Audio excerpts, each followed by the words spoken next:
Bismillahirrahmanirrahim. Erroneous statements and misconceptions regarding Al-Masjid Al Aqsa. It is quite evident that there is a prevalence of erroneous statements and misconceptions surrounding Al-Masjid Al Aqsa. This is manifest throughout all levels of society, and it is varying backgrounds. A plausible reason for this occurrence can be attributed to the attachment of three monotheistic religions to Al-Masjid Al Aqsa: Muslims, Jews, and Christians. All hold the land sacred with a special significance to it for each responsibility. Considering the fact that the Jews and Christians have specific names, titles, and beliefs for the varying sites around Masjid Al-Aqsa, it is possible that these terms and beliefs have affected some Muslims. As such, when historians wrote about this blessed city, they note all that was narrated to them and that which was pleasing to their own belief and creed. It goes without mentioning that there were numerous Orientalist Jewish authors who sought to subvert and manipulate historical and known fact to that which was more pleasing to them and their cause in furthering the aims of their so-called state.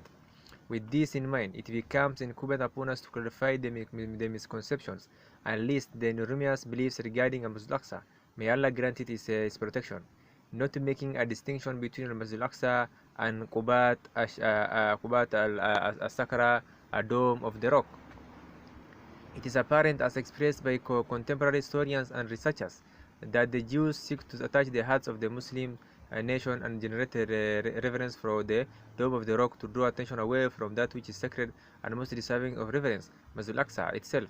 The aim of this decision is so that when they seek to destroy Masjid Al-Aqsa, the Muslim nation will look towards the dome of the rock and not take them to account for their deed.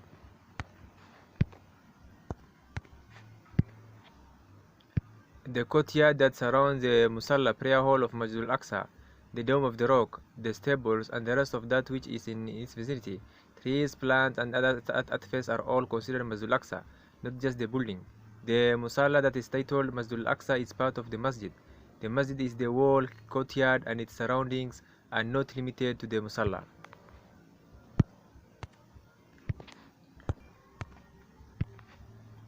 There is no evidence to suggest that the one who performs Hajj is to visit Al-Masjid Al-Aqsa to sanctify his Hajj. The rock. Many false stories and deviant beliefs have been narrated regarding the rock. Some have claimed that all the earth's water originates from the depth of Masjid Al-Aqsa. Some have claimed that the rock is suspended in mid-air. To pray beneath it has a special reward. That when an Nabi Sallallahu Alaihi Wasallam set out on his ascension, the heavens and the rock rose up in pursuit, but he ordered it to remain. That the Nabi Sallallahu Alaihi Wasallam and the contingent of other prophets and messengers reside beneath it. There is nothing to indicate any special reward or significance for the rock that is now domed under the world-renowned Golden Dome. Rather, this rock is just naturally occurring protrusion of rock. All that is reporting regarding it has no basis in the Sharia. Mirahab Dawood, King David's prayer place.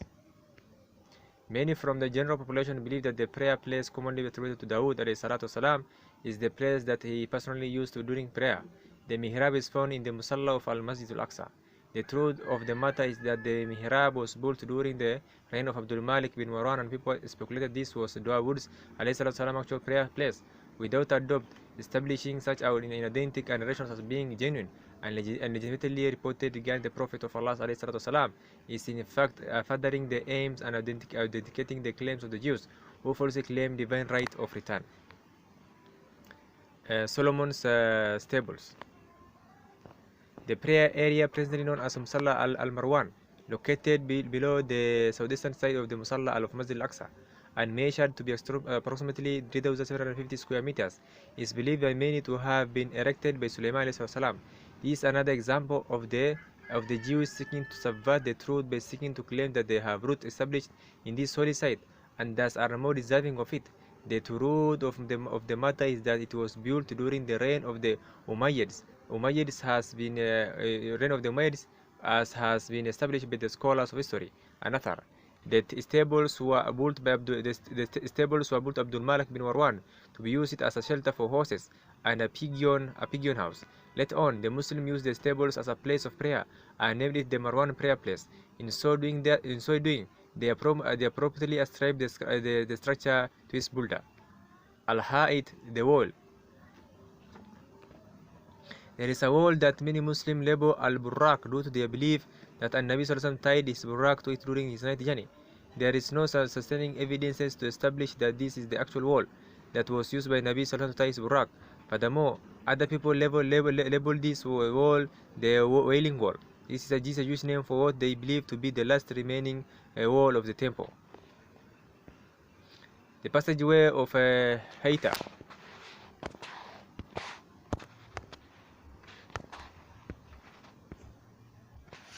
The passageway of Haita. This is a name given to one of the gates of Masjid Al Aqsa.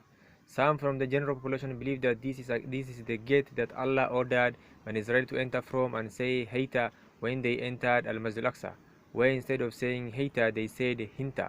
There is no evidence to substantiate the claim that this is the actual gate where this incident occurred.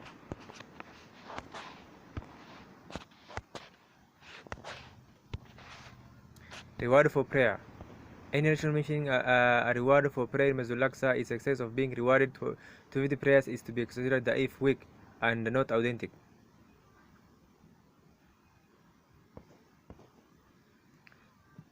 Masjid Al-Umar. It has been widespread that Masjid Al-Umar, which is near the Church of the Resurrection, was erected where it is because Umar refused to pray in the church when he conquered the Baitul Maqdis. Instead, he prayed outside the church so that the Muslim would not seek to claim the church.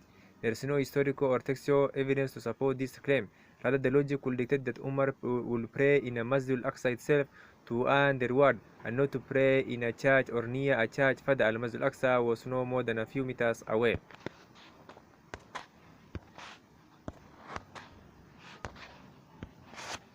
The third sanctuary.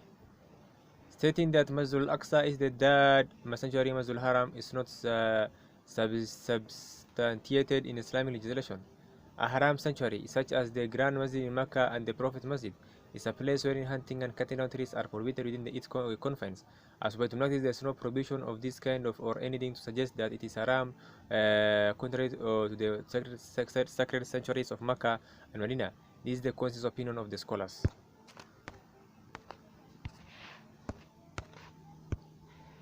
The sacred wall of the Burraq.